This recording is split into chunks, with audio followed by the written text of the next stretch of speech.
Hey guys, in this video I'll show you how to check a Grafana service status. So as you can see, mine is actually running, and all you need to do is just come here and click on search and then just type in run, okay?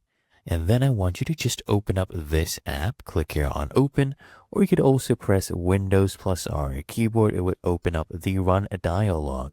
And then I want you to just type this in, okay? Services dot MSC. Just like that, and then click here on OK. Now this will actually open up all your services on your Windows computer. Then all you need to do is just scroll down, okay, until you find Grafana. So here we have Grafana right here. And if I hover over the right side, under status, as you can see, it is currently running. You can right click on it to stop, pause, restart, do anything as you would like. So as you can see, it is running, and that is how to check Grafana service status.